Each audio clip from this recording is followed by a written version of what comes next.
Halloween now 15 days away. That means the neighborhoods are going to be filled with kids in their fun and silly, maybe scary costumes. But some kids find the lights and the decorations and the chaos of the holiday overwhelming. And we've been talking more and more about this through the years, and joining me and us to talk more about how as a community we can help kids with autism still enjoy the fun is Morgan Allen. She is a speech language pathologist at Hope Bridge Autism Therapy Center in Carmel. So good to see you. It's so great to see you. Yeah, there's so many things that we're doing now in our neighborhoods coming together. I want to talk about the challenges first with maybe children. This is your field. You're an expert. What do you want people to know? Just to kind of lay it out there for us. Just to sort of give a brief overview. So I think one thing that's super important to talk about is we're not only speaking about how Halloween in general might be more difficult for children with autism or sensory defensiveness. We're talking about why Halloween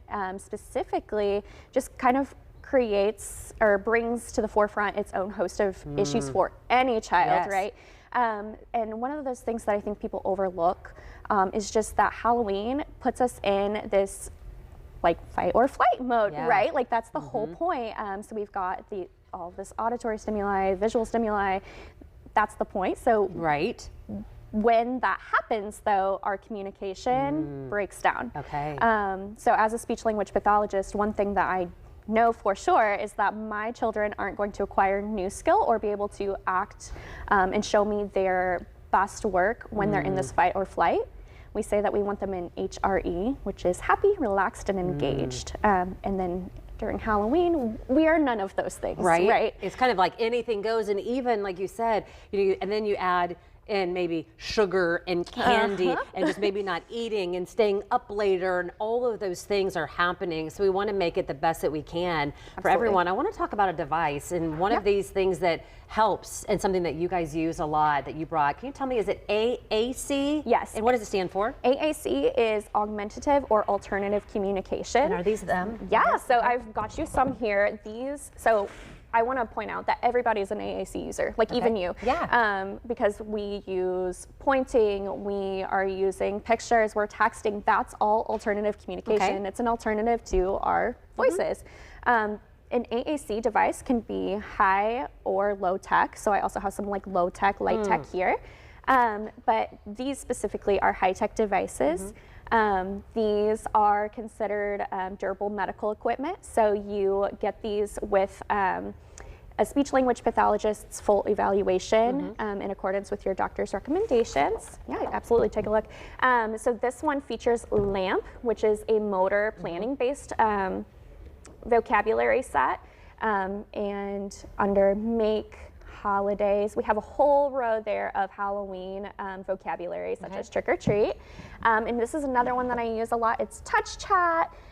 Touch Chat is a program that's more phrase-based, so not just single words. But you can also see we've got some special even. Yeah, we've got some. Fantastic. Yeah. So how are we able to kind of, as we've set the stage here for kind of the need, if I'm someone that I'm having maybe different kids coming to my house with different challenges, what can I do to make their night better? Right. I think that one thing that we absolutely can do is just have some of those supports available. Let's look through these, right? Yeah. So we've got some sensory-friendly Halloween costumes, which I can absolutely reference in a moment. But one thing to help as somebody who's, handing out some treats, just kind of recognizing one thing that has become sort of popular right now is using these blue buckets. So people know. We've seen that a lot. We've seen that as sort of a disclosure of like this child has autism, blue pumpkin buckets, that might be a child that's experiencing things a little bit differently. Yeah, I want to jump in here as we only have 30 seconds left, and I know that some of the things that you wanted to really hit on, not everybody is able to say trick or treat. Absolutely. That trying not to exclude those that aren't in costume, because I've had that before where someone, like maybe a young child, just doesn't feel comfortable putting something on, and then you go to the door and they say, well, you're not in a costume, I'm not giving you candy. Well, and then it's like, oh my gosh, but my son or daughter just wanted to come and be in what he has on. The non-candy alternatives is big. Yes. And again, again, the blue bucket. What's the final word that you would want people to know? I want you to remember that no one has to do a trick to earn their treat. I want you to remember that ultimately we're the adults in the situation, and this is a tradition or a holiday about having fun. So like, let's make that a joyous experience for everybody, whomever comes to our door.